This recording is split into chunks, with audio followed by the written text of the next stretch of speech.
1절에서 4절입니다. 하나님의 말씀은 신명기 8장 1절에서 4절입니다. 내가 오늘 명하는 모든 명령을 너희는 지켜 행하라. 그러면 너희가 살고 번성하고 여호와께서 너희의 조상들에게 맹세하신 땅에 들어가서 그것을 차지하리라. 내 하나님 여호와께서 이 40년 동안에 내게 광야 길을 걷게 하신 것을 기억하라. 이는 너를 낮추시며 너를 시험하사 내 마음이 어떠한지 그 명령을 지키는지 지키지 않는지 알려 하심이라. 너를 낮추시며 너를 줄이게 하시며 또 너도 알지 못하며 내 조상들도 알지 못하던 만나를 내게 먹이신 것은 사람의 떡으로만 사는 것이 아니요 여호와 입에서 나오는 모든 말씀으로 사는 줄 내가 알게 하려 하십니다. 이 40년 동안에 내 의복이 헤어지지 아니하였고 내 말이 부르트지 아니하였느니라. 아멘. 말씀 제목은 광야의 시기를 지날 때라는 말씀입니다. 말씀 제목은 광야의 시기를 지날 때라는 말씀으로 은혜를 나누도록 하겠습니다. 각 사람마다 자신만의 광야가 있습니다. 어떤 사람은 그걸 십자가라고 표현하는데 내 자식이 내 십자가다, 내 환경이 십자가다 그런 표현을 쓰는데 그건 아주 잘못된 표현입니다. 성경에서 말하는 자기 십자가를 진다는 것은 자기를 부인하고 예수 그리스도 앞에 내가 죽은 자가 되어지는, 다시 말해 예수님 때문에 손해보고 또 예수님 때문에 뭔가 우리가 내려놔야 할 때 내려놓는 이 모든 것들이 자기 십자가를 지는 것이지, 무슨 자식이 속썩이냐 그게 내 십자가고, 환경이 힘들고 또 내 병이 들었는데 그게 십자가라고 표현하는 것은 아주 잘못된 표현입니다. 한국교회에 좀 이상한 식의 소위 말하는 신앙 전통들이 그게 있는 걸 보게 되어집니다. 자기 십자가를 진다는 것은, 십자가는 죽음을 상징하지 않습니까? 그 두 가지 의미가 있어요. 하나는 그리스도의 고난에 참여한다는 의미가 있고, 두 번째는 그리스도 앞에, 세상 앞에 죽어지는 거예요. 이게 십자가를 지는 겁니다. 그 나머지 문제는 뭐냐? 자식 문제, 가족 문제, 혹은 또 물질적인 문제, 아니면 또 건강의 문제, 일련이가 모든 것들은 우리 앞에 있는 당면한 문제예요, 문제. 근데 그것이 이 광야 같은 상황을 만들어냅니다. 근데 광야 길을 걷게 되면 지치게 되죠. 지치게 되면 도대체 하나님이 내게 왜 이런 고난과 그리고 이런 문제를 겪게 하시고 나를 광야로 내 뭔가에 대한 그 의문을 가지게 됩니다. 그런데 놀랍게도 하나님은 모든 하나님 백성을 광야로 초대합니다. 예, 광야는 힘듭니다. 광야는 고통스럽습니다. 광야는 외롭습니다. 그런데 하나님은 우리에게 광야를 허용하십니다. 만약에 우리가 하나님을 믿을 때 시온의 대로만 열린다고 한다면 얼마나 기쁘고 좋겠어요. 제가 낮에 오늘 긍정의 배신이라는 책을 읽었는데요. 물론 이 책을 쓴 사람은 소위 예수 믿는 가정에서 있었지만 결국 신앙을 떠난 사람입니다. 그리고 어떻게 긍정의 소위 말하는 그 사상이 미국 사회를 또 우리나라나 뭐 이런 데를 강타했는지에 대해서 이제 막 써요. 그러면서 이 사람이 이제 그들의 논조가 청교도 신앙, 칼빈이즘, 그러니까 칼빈 신앙이 굉장히 문제가 있었기 때문에 미국 사회에서 그 반작용으로 적극적 사고방식이 나왔다라는 겁니다. 근데 이제 이게 그러니까 표면만 보는 거예요, 이 사람들은. 근데 일면에 맞는 말이기도 해요. 왜 그러냐면 청교도는 존 오웬이라든지 리차드 백스터라든지 이런 귀한 분들이 있을 때는 하나님과 친밀한 교제 가운데 성령의 놀라운 기름과 임재가 함께 있기 때문에 자연스럽게 거룩한 삶을 추구하면서 나갔어요, 사람들이. 근데 후대에 갈수록 무슨 일이 벌어지냐면 그들의 선배들이 남겼던 영적인 유산들, 하나님의 임재, 하나님과 친밀한 교제, 하나님의 음성을 듣는 것, 하나님을 사랑하고 아니라 모든 것들, 신앙의 본전의 것들은 뒤로 밀려나고 소위 말하는 형식이 남는 거예요.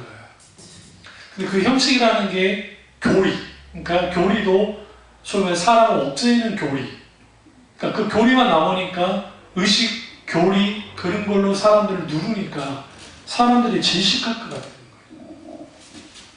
그래서 난 반장으로 나온 게 뭐냐? 이제 잘 된다, 잘 살 수 있다, 막 그런 거죠.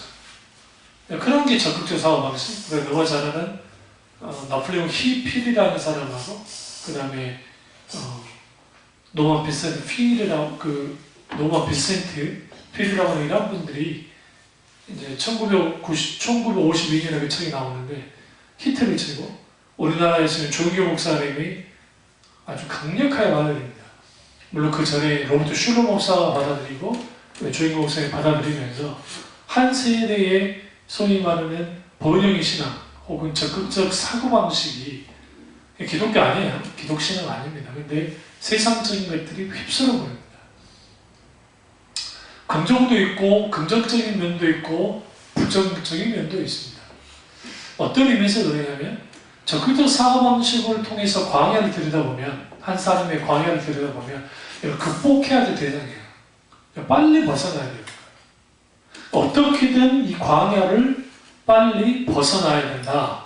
그래서 한국교회가 은사주의나 소위 말하는 열광주의가 판을 칠 때에 우리 이 고난을, 이 문제는 빨리 해결하고 빨리 이 부분에 있어서 승리를 하는 것이 이게 믿음이다 하면서 거기에서 믿음 만능주의가 나오고 소위 말하는 은혜 아래서 모두 다 가능하다고 하는 소위 말하는 신화들을 만들어냅니다. 그래서 누군가 어떤 고난 가운데 있으면 빨리 벗어날 수 있는 길이 있다. 그런 대표적인 게 40일 새벽 기도를 하든 아니면 또 뭐 철야를 하든 산기도를 하든 또 아니면 금식 기도를 하면 이런 것으로 빨리 벗어나고 문제 해결할 수 있다고 하는 하나의 신화를 만들어낸 거예요. 여러분 그 자체는 완화할 수는 없습니다. 근데 중요한 건 뭐냐면 광야에서 오늘 이 말씀 가운데 광야에서 하나님의 본심을 하나님의 의중과 뜻을 알지 못하면 설사 우리가 용케 광야를 빠져나와도 아무 의미 없어요. 이게 문제인 거예요. 오늘 주님 뭐라고 말합니까? 2절 보세요. 내 하나님 여호와가 이 40년 동안 내게 광야길을 걷게 하신 것을 기억하라. 여기서 중요한 거예요. 하나님이 광야길을 걷게 하셨다는 거예요. 근데 실제로 하나님이 걷게 하신 겁니까? 아니에요. 그들이 가데스 바네아에서 하나님께 불순종했잖아요. 하나님을 대적했잖아요. 사실 광야는 내가 만들어낸 거예요. 사실. 그러나 하나님은 그 40년 동안 광야를 걷게 하셨어요. 왜 그러냐면 거기서 충분히 만지시려고 합니다. 충분히 다루려고, 충분히 하나님의 백성이 되게 하려고 주님이 많은 걸 거기에서 하시는 거예요. 광야에서. 그러니까 우리가 적극적 사고방식이나 번영의 신앙으로 소위 말하는 접근을 하면 우리의 광야는 빨리 벗어나야 될 곳이야. 그런데 성경을 자세히 보시면 일부러 광야에 들어갈 필요는 없잖아요. 그럼에도 불구하고 우리 앞에 광야가 펼쳐졌을 때에는 시편이든 또 성경 여러 곳을 보시면 하나님의 들 가운데 광야에서 하나님과 동행하는 법을 배우고 동역하는 법을 배우고 그리고 하나님의 음성을 듣는 거예요. 1대1로. 다시 말하면 광야는 의지할 게 하나도 없는 곳입니다. 그런데 광야는 유일하게 의지할 수 있는 게 딱 하나 있어요. 뭐예요? 하나님이에요. 다시 말하면 광야에서 하나님을 의지하는 법을 배워야 돼요. 단순히 광야를 통과하는 게 문제가 아니에요. 광야를 벗어나는 게 중요한 게 아니에요. 그보다 더 중요한 것은 하나님을 의지하는 법을, 그리고 하나님과 발맞추어 걷는 법을 배워요. 아무리 여러분 대단한 마라톤 선수라 할지라도 광야 같은 곳에서 자기가 자기 힘만 믿고 막 달린다고 해서 완주할 수 있는 게 아닙니다. 이번에 지금 도쿄올림픽 난리 났잖아요. 왜냐하면 거기나 우리나라나 여름이 되면 우리도 굉장히 많이 올라가잖아요. 근데 도쿄가 많이 덥거든요, 그러보다. 영상 40도예요, 40도. 영상 40도에서 마라톤 선수들이 뛸 수 있습니까? 그러다 죽을 일 있어요. 그러니까 꼼수를 내가지고 삿포로 좀 추운 지역에서 IOC에서 하자고 하니까 새벽 5시에 경기하자. 선수들. 그것도 안 통하니까 새벽 3시에 합시다. 그러고 있고. 그게 무슨 말이냐면요. 광야는요, 아무리 대단한 사람이라 할지라도 막 그러지 않아요. 그 TV 예능 프로 중에 어디 그 걷는 프로가 있었어요. 오즈 같은데. 사막을 막 걷는데, 현지인 가이드가 딱 이제 무리하게 막 우리 이제 그 사람들 광야를 모르니까, 사막을 모르니까 막 가려고 하니까 그냥 여기서 그냥 쉬어라. 그늘 있을 때. 딱 재보니까 48도, 50도까지 올라가는 거예요. 이 그림을 태워주고. 가만히 있어요. 죽을 것 같죠? 얼마나 고통스럽겠어요. 거기 뭐 선풍기가 있어요. 그렇다면 뭐가 있어요? 똑같은 상황인데. 담당 PD는 그냥 거기서 탈진해가지고 막 링거 맞고 있고. 근데 거기 참여했던 그 연예인이 한 4시 딱 지나가니까, 오후 4시가 딱 지나가면 갑자기 온도가 조금 다른다는 느낌이 이제 좀 덜 덥다. 그리고 좀 더 지나니까 서서히 시원해지는 거예요. 그때 움직입니다. 근데 이제 그냥 순식간에 그냥 어둠이 탁 찾아오니까 그게 있긴 있지만, 무슨 말씀 드리려고 하냐면, 광야는 내 힘으로 막 쓴다고 해서 통과할 수 있는 곳이 아니에요. 거기서 뭘 배우냐? 하나님께 순응하는 법을 배우는 거예요. 순응하는 법.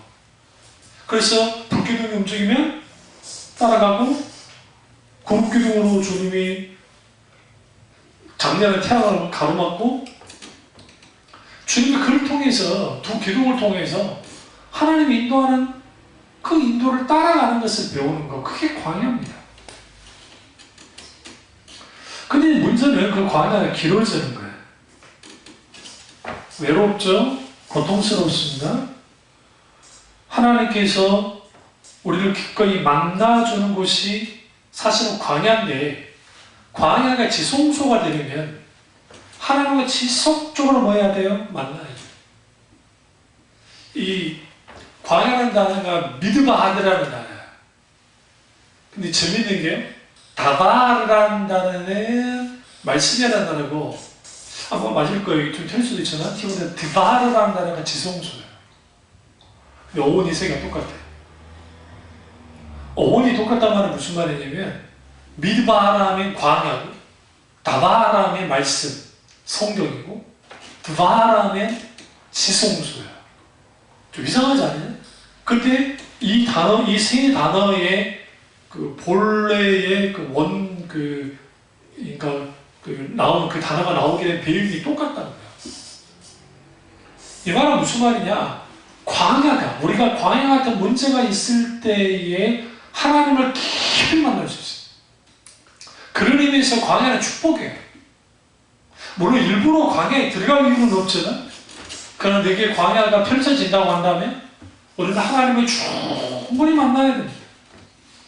근데 문제는 뭐냐면, 이 광야 가운데에서 이 광야를 지날 때에 어떻게 지나느냐, 어떤 시기를 보내느냐에 따라서 그 사람이 달라집니다.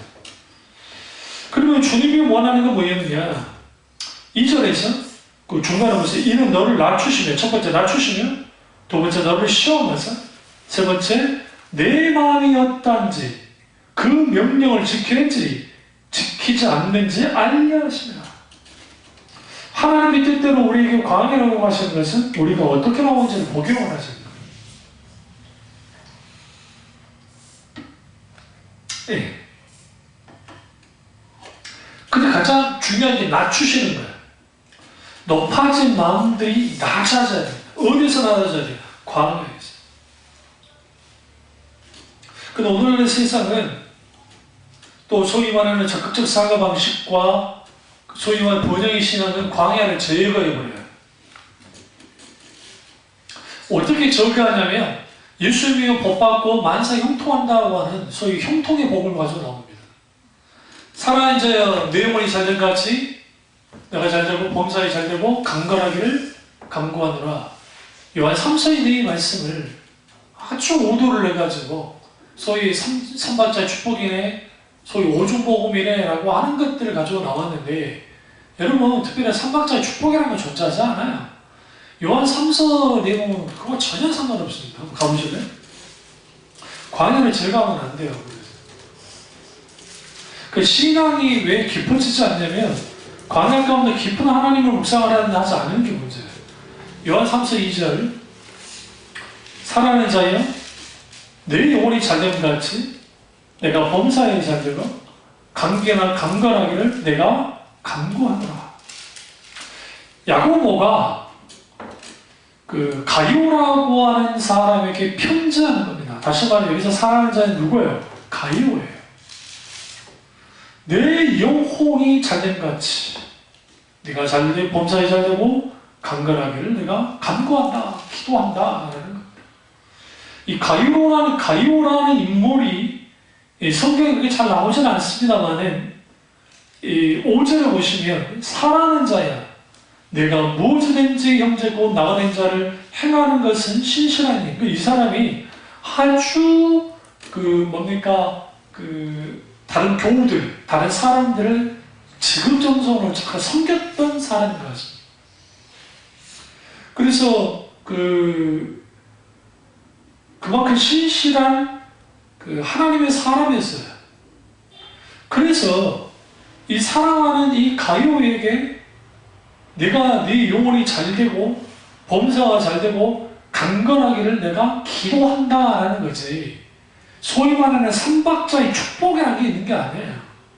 이거 기도문이에요. 무슨 말인지 아시죠? 일종의 무슨 4차원의 세계에 있는 4차원의 신앙이라고 하는 그런 논조를 가지고 소위 말하는 이런 것들은, 이것은 나폴레옹 힐이라든지 노만 빈센트 필은 아니고 노만 빈센트의 소위 적극적 사고 방식을 거기서 말하는 소위 내가 막 긍정적인 걸 모함대로 가지고 있어서 창조주의의 DNA를 사용을 해가지고 내가 긍정적으로 된다 이렇게 역사를 좀 믿는 다음에 그게 만들어내는 것들이 아니라고요. 그걸 접목을 시켜놓으니까 마침 첫 번째 단계는 영혼이 잘 돼야 되고, 두 번째는 범사가 잘 돼야 되고, 세 번째는 강건해야 되는 것이다 라고 하는 소위 말하는 아주 성경에도 없는 실제 자의적 해석을 가지고 그럴싸하게 이 사람들의 마음들을 움직였던 거예요. 그렇게 되니까 당연히 광야가 필요가 없어요. 광야 안에 있는 것은 저주받은 거예요. 사실 그들의 입장에서는. 근데 광야는요, 내가 원한다고 해서 광야에 들어가는 사람 별로 없습니다. 대부분 불강력적으로 들어가는 경우가 많아요. 그러니까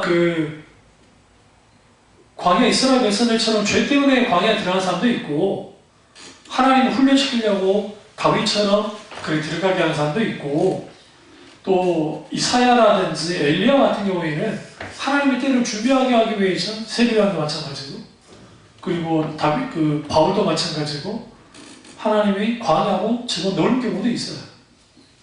실질적인 광야이긴 하잖아요. 거기에서 충분히 광야 가운데서 하나님을 대면하고 하나님을 깊이 경험하는 겁니다. 그러니까 옛날에 우리가 몇초로 요단강 건너가 만나리라고 하는 그 찬양이 신학적으로 엄밀하게 신학적인 잣대로 보면 잘못된 찬양이에요. 그게 왜 그러냐면 그 요단과 건너가 만나는 이제 은유적인 거니까 그런 잘못된 건 아니긴 하지만 사실은 가나안 땅이 천국은 아니거든요. 한국교회에 그 잘못 만들어낸 게 그 애굽에서 가나안 땅 들어간 것을 마치 천국으로 들어간 거로 많이 해석을 했어요. 근데 이제 이 자체는 틀린 건 아닌데 무리수가 있어요. 무리수가 있는 게 가나안 땅은 천국은 아니니까요. 그 가나안 땅에서 하나님 뭐하고자 했어요? 하나님의 백성이 하나님은 그들의 하나님이 되어지고 그들은 하나님의 백성이 되어지기 원하는 그런 곳이 되기 원했거든요. 그런 의미에서 우리가 그 좀 깊이 봐야 되는데 광야는 경험하기 쉽지 않고 오늘 광야로 하나님이 우리를 몰아가신 이유는 그 광야에서 뭐 하는 거야? 오늘 말씀처럼 경비하고 그리고 순종하는 법을 배우도록 만드는 거예요. 그래서 신자에게 있어서 광야는 필수 코스입니다.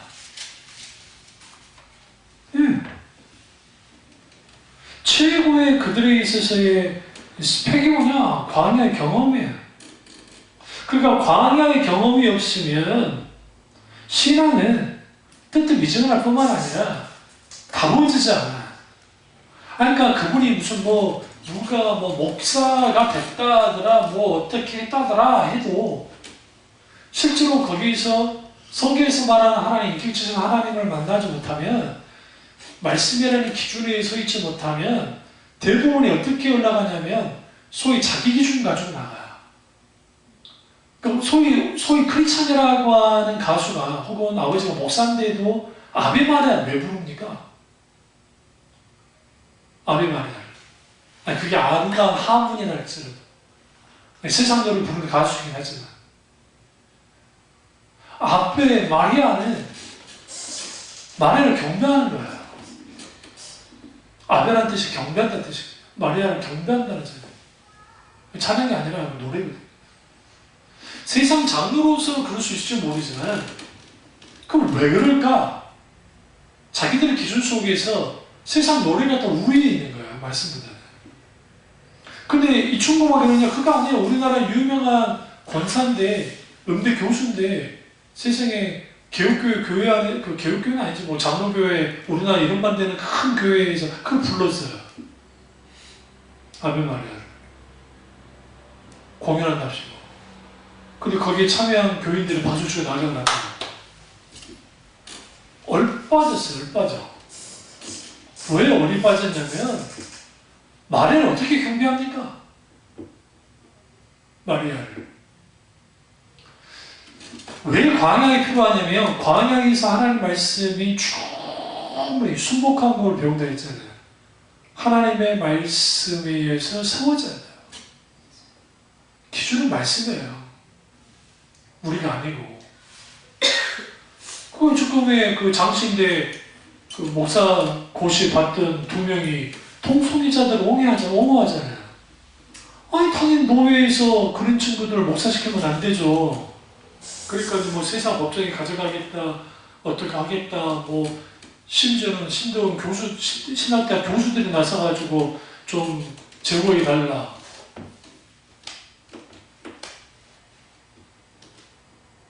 저희 때 신학대학교 제가 그 학부 때 그 신학대학 교수의 50%가 부활을 안 믿는다고 어떤 교수님이 말한 적이 있어요. 50% 이상은 안 믿을 거야. 이거 아주 심각한 거예요. 그 당시. 요즘에 말할 것도 없고. 왜 그런지 아세요? 주로 그렇게 된 사람들은 탕탕대로를 가지면서 학문의 세계에서 어떻게 될지 모르지만 충분히 만져지지 않았어요. 그러니까 제가 제 의사 교수님들 중에 신앙이 깊은 분들이 물론 학문으로 깊기도 했지만 그런 분들의 영향을 크게 받았어요. 그래서 심지어는 강의 이거 굉장히 딱딱한 강의인데도 은혜가 될 때가 있어요. 그런 분들. 그리고 그분들의 한마디 한마디 말씀이 있으니까 하나님을 묵상하고 난 다음에 마지막 강의 끝나기 직전에 나올 때가 있던 거예요. 나누면 거기에서 깊은, 그러니까 아주 뭐 2시간씩 2시간 강의, 뭐 3시간 강의 그 통틀이 다 좋지만 그러나 그게 그렇게 되는 게 아주 중요한 것이구나. 개인적인 경건이 엄청나 중요해요. 근데 대부분의 그런 분들이 광야를 통과하시는 분들이 많아요. 그러니까 주로 그 유학 현지 속에서 광야를 통과한 분들도 있고. 그런 의미에서 우리가 이 광야는 아주 중요한 것입니다. 그럼 왜 광야가 필요하냐라는 거예요. 광야가 필요한 이유는 이거예요. 신명기의 키워드는 2가지인데요. 하나는 기억하라고, 다른 하나는 잊지 말라. 이 단어가 계속적으로 반복됩니다. 그러니까 신명기 읽으실 때에 기억해라, 잊지 말아라, 이게 뭐예요? 반복되는 거예요. 왜 이걸 썼을까요? 신명기는 제2세대를 위해 쓴 거예요. 모세가 1세대가 하나님을 기억하지 않고 하나님을 잊어버렸어요. 잊어버렸단 말이에요. 그러니까 2세대에게 너희는 기억해야 돼. 뭐를 기억해야 돼? 광야에서 하나님이 어떻게 하셨는지를 기억해라는 거예요. 광야에서 하나님이 기적을 베푸셨고, 광야에서 먹이셨고, 입히셨고, 광야에서 함께 하셨고, 광야에서 은혜를 베푸셨고, 광야에서 하나님이 모든 일들을 하셨단 말이에요. 근데 그들은 망각했죠. 그들은 잊어버렸어요. 그러니까 인간이 자연스럽게 교만해지는 거예요. 하나님의 은혜를 잊어버리면 교만해지게 되죠. 내 힘과 내 재주와 내 능력으로 살아가려고 해요. 내가 노력했기 때문에, 내가 땀을 흘렸기 때문에, 내가 뭔가 했기 때문에 이렇게 된 거라는 거죠. 하나님께서 나를 여기까지 인도하셨어라고 말은 하지만 속으로는 어떻게 해요? 내가 그래도 이렇게까지 열심히 했으니까 이게 된 거야. 나중에는 뭐까지 없애버리면 하나님까지 없애버리는 거야. 지금 모세가 이거를 굉장히 경계하는 겁니다. 광야에서 하나님 이렇게 인도하셨고 했는데 이제는 조금 있으면 가나안 땅으로 들어가는데 말은 이게 하나님이 인도하셨어 라고 하지만 그게 하나님을 딱 지워버릴 수 있다는 거예요. 실제로 여호수아 세대 이후에 하나님을 지워버리잖아요. 잊어버리죠. 하나님을 잊어버린 세대가 나와버리잖아요.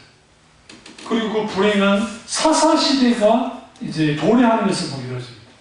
다시 말하면 400년 동안 아브라함에게 주님이 만나신 다음에 400년 후에 돌아올 거 이제 말씀하셨는데, 근데 그 일이 실제로 후에 이제 시간이 지나고 난 다음에 이제 이루어집니다.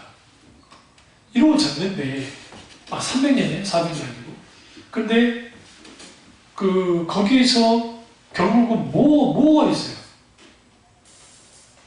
남는 게 없어요. 실제로 340년 만에 돌아왔다 성경마다 좀 차이가 있긴 하지만 어쨌든 300년은. 그래서 모세가 신명기를 쓸 수밖에 없었던 거예요. 신명기서는 사실은 필요가 없어요. 왜 필요가 없냐면 진짜 그들이 영적으로 잘 다뤄졌으면 굳이 쓸 필요가 없었던 거예요.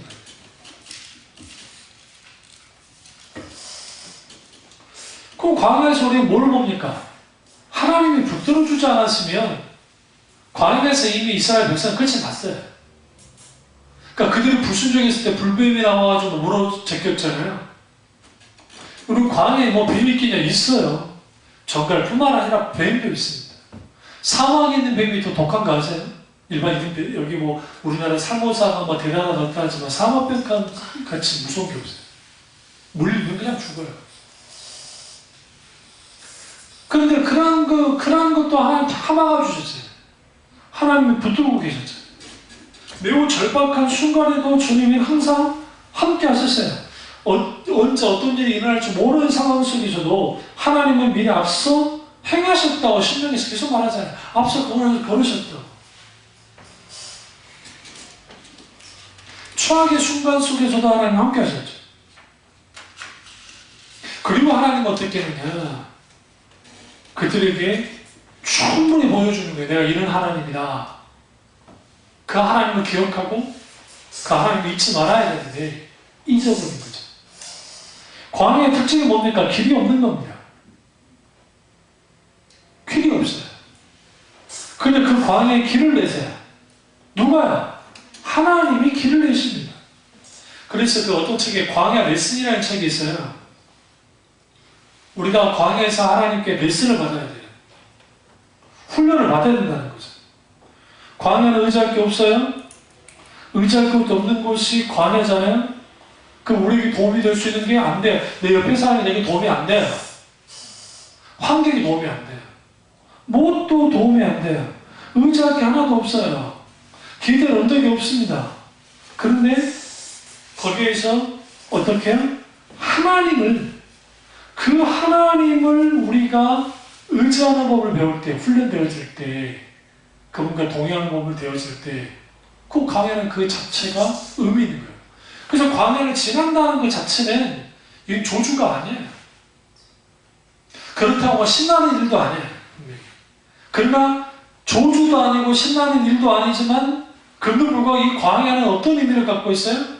광야는 내게 있어서 하나님이 나에게 광야를 허용하신 것은 우리를 죽도록 고생시키고 우리를 넘어지게 하기 위함이 아니라 단련시키고 훈련시켜서 하나님이 원하는 사람으로 만들기 위한 거예요. 그래서 모든 하나님의 사람들은 광야를 통과해야 됐어요. 그리고 광야 같은 힘든 시간을 지날 때의 중요한 게 뭐냐? 첫 번째는 환경 속에서 하나님이 책임지는 것을 경험해야 돼요. 하나님이 책임지신다는 거예요. 근데 여기서 문제는 뭐냐면 광야에서의 하나님의 공급은 충분하지 않습니다. 그러니까 광야에서 하나님이 공급을 해주시는데 충분하게 해주지 않아요. 사실 만나만으로는 충분하지 않아요. 인간의 입장에서는. 왜냐하면 만나가 내린 지 얼마 안 돼서 진료합니다. 누가? 이스라엘 백성들이야. 그래서 이거 너무 달아서 못 먹겠다. 이거 진짜 못 먹을 음식이라는 말들이 나오는 거예요. 이 만나 때문에. 그러니까 그들이 뭐합니까? 불만하잖아요. 왜 하나님이 만나를 내리셨을까? 매일매일 메추라기를 날려보낼 수 있을 텐데. 그 이유는 뭐냐면 하나님이 공급하시는 것으로 만족하는 법을 배우도록 하기 위함이었어요. 광야에서는 하나님의 공급함이 인간의 관점에서 만족스럽지 않다니까요. 왜냐면 물. 내가 어저께야 반석에 주님이 물을 내셨다고 해서 그 물이 계속 차고 넘치는 게 아니잖아요. 왜요? 다른 곳을 움직여야 되니까. 그러니까 저 물이 넘치는 곳에 있으면 좋을 것 같은데 하나님은 그 시점에서는 채워주지만 또 허용하시나요? 그러면 어쩔 수 없이 또 가야 돼요. 그러니까 광야에서 하나님의 공급은 만족스럽지 않아요. 우리 하나님이 충분히 만족시키시는 하나님임에도 불구하고 왜 그러느냐? 하나님이 공급하시는 것으로 뭐 하도록 하려고요? 다시 말씀드리지만 만족하는 법을 배우도록 하기 위해요. 우리가 아무리 돈을 내가 월 1,000만 원 번다, 2,000만 원 번다, 아무리 그래보세요. 그래도 거기에서 자족하는 법을 못 배우면 금방 탕진합니다. 실제로 그런 사람들 있잖아요. 저기 로또 이때는 뭐 엄청나게 많이 뭐 50억 받았네, 뭐 60억 받았네 했던 사람들. 그 외국에도 그런 사람들 있는데요. 막 저기 거의 100억 이상, 150억을 받았는데 탕진해가지고 신용불리자가 되어버렸어요. 미국에 있어요. 왜 그러느냐? 먹는 음식이 이전에는 막 아주 아껴 먹었단다면 이제 그냥 하루에 막 5, 60만 원짜리 음식들을 계속 먹어져 끼는 거예요. 우리나라는. 그거 사고 싶은 거 다 사고, 차도 사고, 뭐도 사고, 막 자기 옷 같은 것도 예전에는 그냥 적당히 싸고 샀는데 막 굉장히 명품 뭐 다 사고 막 하다 보니까 그게 천년만년 갈 줄 알았더니 금방 잠궈 끝장이 나버리고 신용불량자예요. 다시 노숙자가 되버리네.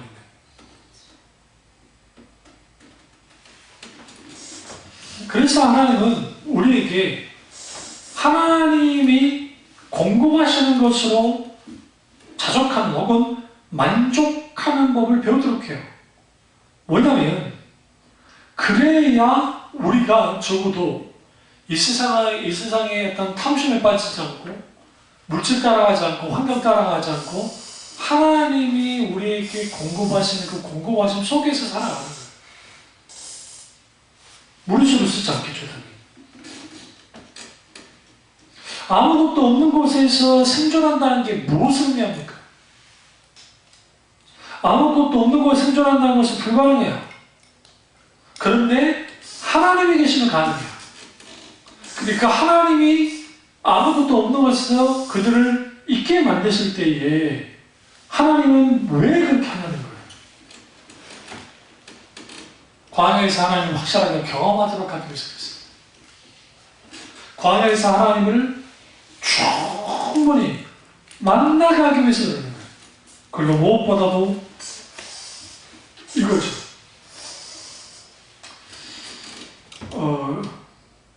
3절에 보시면 사람이 떡으로만 사는 것이 아니요 여호와 입에서 나오는 모든 말씀으로 사는 줄 내가 알게 하려 하십니다. 하나님은 광야에서 어떻게 해요? 빵보다 하나님을 먼저 배우도록 하세요. 이게 굉장히 중요해요. 그래도 우리는 빵부터 배워요. 빵부터. 하나님 이거 주십시오. 저거 주십시오. 이거 해주십시오. 저거 해주십시오. 이렇게 돼야 됩니다. 저렇게 돼야 됩니다. 나오고 나온단 말이에요. 그러다 보니까 무슨 일이 벌어지냐면 내가 주고자 하는 것들만 즐겨버려요. 근데 광야에서는 내가 주고 싶다고 지워주지 않아요. 그래서 빵보다 먼저 뭘 배워요? 하나님을 먼저 배워요. 그것이 광야입니다. 그래서 신명기 기자인 모세가 사람이 떡으로만 사는 것이 아니라 여호와 입에서 나오는 모든 말씀으로 사는 줄 알도록 하기 위해서 뭐 하는 것이다? 내가 광야로 너희를 인도해 온 것이다 하는 거예요. 주님이 만나를 주신 것도 하나님이 공급하시는 만큼 하루하루 살도록 하기 위해 하는 거예요. 그래서 이걸 뭐라고 그래요? 데일리 브레드라고 하잖아요. 매일매일의 양식, 매일의 양식. 그 왜 주님이 안식일 전날을 빼놓고 왜 새벽에만 내렸을까요? 아침 일찍 일어나서 그걸 거둬야 되죠. 내가 나가서 거두지 않으면 하루를 굶어야 되잖아요. 근데 이게 하루 지나면 썩어버리잖아요. 그날 주신 거 그날 먹고 없애야 돼요. 안식일날 이제 했을 때야 그 다음날까지 안식일까지는 주님이 놔뒀지만 그걸 왜 그럴 거예요? 하루하루 하나님의 은혜 가운데 살아가는 거예요. 그걸 배우게 하는 거예요. 하나님의 공급하심을 받고 하루하루 살아가는 거, 그게 십자의 삶이에요. 광야성을 잘 보여주고 있어요. 그러니까 우리가 광야를 지나간다는 것은 하나님과 공급하심 속에서 하루하루를 살아간다는 것이고 길 없는 곳에서 하나님이 길을 내시고 우리는 그 길을 따라가는 거예요. 결국 그걸 통해서 광야를 통과하는 거예요. 그런데 이러한 것들을 배우지 않으니까 만사 형통, 소위 말하는 기도 좀 한다고 하는 사람한테 가서 기도 받으면 더 크게 역사가 된다나? 일종의 그런 신앙이 어디서 나오냐고요. 그게 소위 자기 의와 공동 신앙에서 나온 거예요. 공동. 실제로. 그럼 왜 우리가 하나님으로 경험해야 됩니까? 여기서 중요한 게 뭐냐면 우리가 광야를 딱 들어가게 되면 누가 절실히 필요해요? 하나님이 절실히 필요해요. 그래서 하나님이 역사해 주셔야 돼요. 여기서 광야에서 우리가 어떤 실수를 하지 말아야 되냐면 광야에서 하나님을 이용하려 들면 안 돼요. 이스라엘 백성들 이용하려 들었어요. 물 달라, 고기 달라, 그 자체는 잘못된 게 아니라니까요. 어떤 면에서는. 문제는 뭐냐면 하나님을 향해서 쏘는 화살이었어요. 하나님께 불평불만하고 하나님을 수단으로만 여겼단 말이에요. 다시 말하면 하나님의 얼굴을 구하지 않고 하나님의 손만을 구했어요. 그들이요. 하나님을 이용하려 들었다고요. 하나님은 그것만 참으셨다고. 그러나 그거조차도 하지 않으면 그들이 끝장날 것 같으니까 하나님 응답을 주셨지만 그들의 영혼은 파리해져 버렸어요. 영적으로 피폐해졌단 말이죠. 왜? 하나님의 길을 알지 못하니까. 하나님의 손만을 구해서. 그럼 왜 하나님의 광야에서 우리가 생존을 위해서, 살기 위해서 하나님이 필요해요. 그럼 왜 하나님이 그런 상황으로 내보냐는 거예요. 그 이유는 뭐냐면 하나님을 매 순간순간 하나님으로 인정하도록 하기 위해서입니다. 우리는 하나님을 하나님으로 인정해야 돼요. 근데 하나님을 하나님으로 인정하는 게 필요한데 그걸 인정하지 않는다고요. 왜요? 내가 내 힘으로 내 능력으로 잘 될 것 같으니까, 내가 잘 될 것 같으니까, 내가 이렇게 했으니까 저렇게 했으니까 아니에요. 그래서 우리 신앙생활에 있어서 가장 중요한 문제는 뭐냐면 내가 하나님이 될 것인가 아니면 하나님이 하나님이 되실 건가. 무슨 말이냐, 마치 내가 하나님이 된 것처럼 소위 사역자다, 무슨 목사다, 아니면 뭐다 직분을 받았는데 마치 자기들이 하나님처럼 구는 사람도 있어요. 하나님을 자기를 위한 수단으로 여기는 거죠. 하나님은 우리 유일한 이유이자 목적이 되어야 돼요. 그게 성경에서 말하는 신앙이에요. 그래서 하나님이 광야를 통해서, 광야를 지나가게 함을 통해서 하나님을 하나님으로 인정하고 하나님을 하나님으로 예배하도록 훈련시키신다.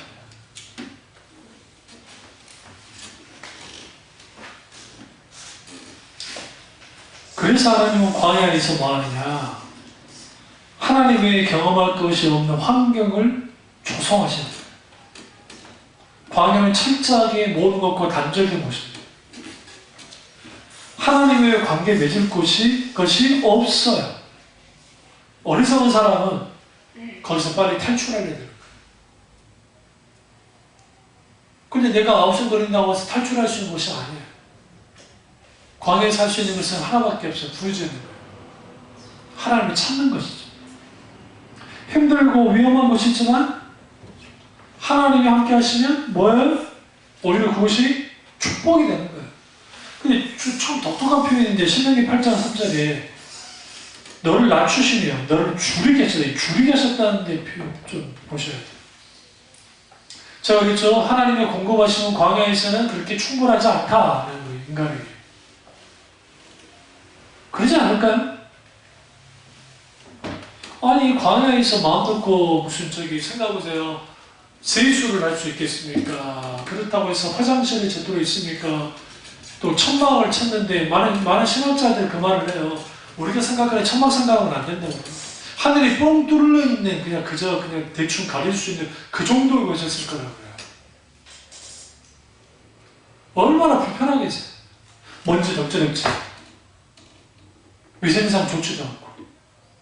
그런데 그들에게 전염병이 안 돌았다는 게 이상하지 않습니까? 하나님이 그들이 부수적일 때 쳤을 때야 병이 돌았지만 하나님이 모든 것들은 다 있어요. 그러니까 우리 생각할 때 분명히 하나님의 공급하심이 그렇게까지 막 대단한 것 같지는 않았는데 뒤돌아서 딱 들여다보니까 그게 대단하다는 거죠. 완벽하게 지키시고 보호하시고 인도하셨다는 거예요. 이것을 분명하게 말해주고 있어요. 그래서 우리가 광야에서 가장 중요한 건 뭐냐면 삶의 무게중심이 나에서 하나님께로 움직여지는 거예요. 그러니까 광야를 지난다는 것은 결국은 이제는 내 삶이 중심이었는데 하나님이 중심이 되는 거예요. 이렇게 되면 생존에 의해서 흔들린 단계를 뛰어넘습니다. 그럼 왜 하나님 나라를 광야로 내모시는가? 내가 어떻게 하는지를 하나님이 보시기 위해서, 인생의 위기의 순간에 우리가 어떻게 하나님께 반응하는 것을 하나님이 보신다고. 인간의 본능이 힘들고 어려운 이런 광야라는 문제가 생기면 빨리 빠져나가고 싶어 합니다. 그래서 그렇게 기도합니다. 하나님 빨리 빠져나가게 해주세요. 문제 빨리 지나가게 해주세요 라고 기도합니다. 근데 하나님 어려운 문제를 당한 우리에게 뭘 보시냐면 우리 삶의 무게중심이, 잘 들으세요? 문제에 두지 않고 혹은 내 자신에게 두지 않고 하나님께로 뒀을 때 하나님이 내 인생을 책임져 주는 거예요. 많은 사람들이 문제를 둬버려요.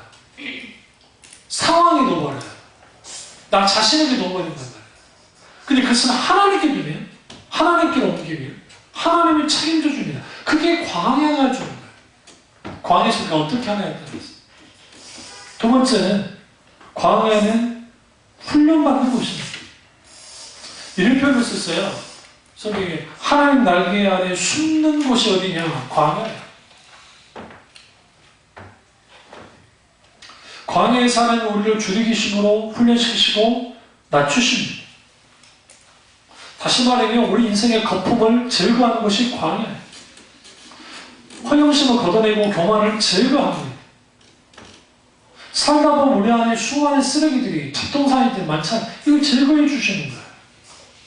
그러니까 여러분, 광야에서 영적으로 훈련받지 못하면 그 자체는 죽을 고생이 되고 생고생이 되는 거예요. 그러니까 광야 이스라엘가 죽을 고생, 생고생만 한 거예요.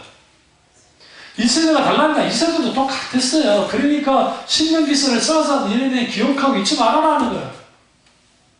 제발. 그리고 생고생이 되지 않도록 해주라. 결국 이스라엘가 뭐예요? 하나님을 잊지 않았습니다. 기억했습니다. 그러나 문제는 그들의 다음 세대가 잊어버렸다는 얘기죠.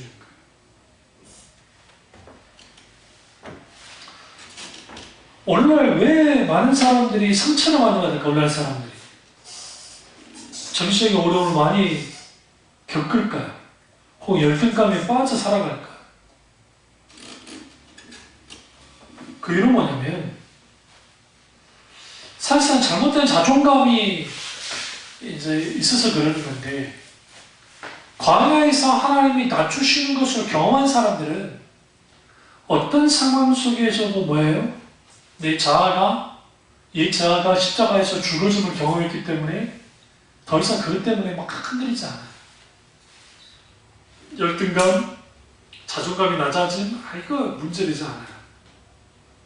이미 주님이 뭐하니까? 살코기 같은 부드러운 마음을 주셨기 때문에. 그러니까 그것을 광야에서 훈련시키심을 통해서 주님이 우리에게 어떻게 해요? 그렇게 만드는 거예요. 교만은요, 쉽게 죽지 않습니다. 교만의 뿌리는 매우 깊습니다. 교만이 뭐라 했죠? 하나님 없이 사는 모든 것들을 교만이에요. 우리 착각하는 게 목에 기부수 딱 주는 게 이게 교만이 아니라, 그게 당연히 교만이죠. 근데 성경에서 말하는 교만은 하나님 없이도 마음대로, 그러니까 하나님 없이 자기 마음대로 사는 이 모든 것들이 교만이에요. 하나님 필요치 않아요. 그게 교만이지. 오늘날 현대인들의 가장 특징이 뭡니까? 하나님 필요 없잖아요. 그러니까 교만해. 그래서 교만은 패망의 선봉이로 이제 선봉이 나있잖아요. 패망할 수밖에 없어요. 그래서 이스라엘 백성들을 향해서 모세가 뭐라 합니까? 목이 꼿꼿한 백성이라 했잖아요. 교만했던 거예요. 아주. 근데 그들은 누구였습니까? 웃기기도 그들은 노예였어요. 노예. 이집트에 노예였던 사람들이었어요. 별 볼 일 없던 사람들이었다고요. 근데 그들은 목이 꼿꼿했어요. 왜 꼿꼿했느냐? 하나님 앞에 교만한 자들은 기본적으로, 그러니까 자기가 어떤 상태인지 몰라요. 세상마다 나 잘난 맛에 사는 거예요. 그런 일들이 그들 가운데 있는 겁니다. 광야는 우리를 정금같이 만드는 곳인데, 충분히 하나님과의 관계 속에서 만져지면 그만큼 좋은 게 없는데, 이 광야다. 문제는 뭐냐면 만만치 않다는 겁니다. 왜요? 때로는 광야는 홀로 있어야 돼요. 왜 광야가 힘든지 아십니까? 하나님의 침묵 때문에. 계속 주님 말을 걸어오시면 괜찮은데 광야 같은 상황이 되어지면 하나님이 뭐 하느냐? 때로는 침묵하세요. 왜 주님이 침묵하세요? 이걸 이제 신학적인 표현은 하나님이 숨어있다는 표현을 쓰는데, 하나님의 운둔 혹은 하나님이 숨어 계신, 하나님은 일부러 숨어요. 왜요? 홀로 지내는 법을 배우도록. 그럼 왜 홀로 지내는 법을 배우도록 만드는 거예요? 그 홀로 있음을 통해서 뭐 하는 거예요? 내 자아가 깨지는 거예요. 있자. 그리고 그 홀로의 고독 속에서 지속적으로 주님을 찾는 겁니다. 계속적으로. 끊임없이 기다리면서. 그런데 하나님을 기다리면서 홀로 고독감을 보는 사람은 괜찮은데 그게 되지 않았을 경우에 거기서 이제 문제가 생깁니다. 결국은 홀로 있으면 그 죽음을 상징해요. 미쳐버리죠. 그 감옥에서 가장 최고의 형벌이 뭔지 아세요? 독방에 집어넣는 거예요. 우리 생각에 독방에 집어넣으면 독방에 있으면 편할 거라 생각하잖아요. 엄청나게. 근데 그게 편한 게 아니에요. 깜깜한 방에 혼자 있다고 그것도 작은 방에. 그러니까 사회 저명 인사들이 쓰는 독방은 달라요. 거기는 TV도 있고 또 저기 신문도 들어오고 간수하고 이야기도 하고 또 이 사람들 돈이 많아가지고 변호사가 또 오면은 나가서 또 거기서 막 접견해가지고 이런지 저런지 이야기도 나누고 막 그러잖아요. 근데 일반 그 형벌방이라든지 막 독방 같은 데 들으면 사람 미쳐버립니다. 막 책도 못 보게 한다 이거죠. 살 수 있는 것이죠. 광야가 마치 그런 곳이에요. 앞뒤 좌우로 다 막혀 있어요. 근데 우리는 왜 그러면 하나님이 이 독방과 같은 혼자 있게 만들어 놓는가? 많은 경우의 사람들이 이 삶을 살면서 하나님을 독대하는 것을 아주 생각 안 해요. 일들을 만나는 것을. 예수님이 골방에서 기도하기를 힘쓰라 했잖아요. 골방 기도의 핵심이 뭡니까? 하나님 일들을 대면하는 거죠. 신앙에 있어서 가장 큰 핵심이 뭐냐면 매일 하나님을 묵상하는 거예요. 일대로 주를 만나는 거예요. 그래서 하나님이 우리를 때로는 혼자 있도록 만들어요. 네. 여러분 이거 아셔야 되는 게 엄숙한 종교적인 의식이 막 벌어지고 있어요. 이 부분을 종교교육자들이 잘 쓰면은 어마어마한 파이프 오르간에서 음악이 막 장음악이 나오고 후에 이제 또 종교 이후에도 핸델의 메시아 기타 등등 막 그런 노래를 들으면 또 어마어마하잖아요. 장음하고 막 하는데 사실은요 종교적인 분위기를 느끼는지 모르지만 살아서 역사하시는 하나님을 경험하지 못해요. 실제로. 그래서 오늘날 한국교회의 찬양대를 무한대로 늘려놓는데 이 부분을 마틴 로든스 목사님이 영국교회를 향해서 50년 전에, 60년 전에 그 말씀하셨는데 그 반대하셨어요. 그 왜 찬양대를 그렇게 막 지금 문제가 되고 막 하는 그 교회에서 찬양대가 엄청나거든요. 그 왜 그런지 아세요? 거기서 그 엄청난 사람들이 나와가지고 막 불러보세요.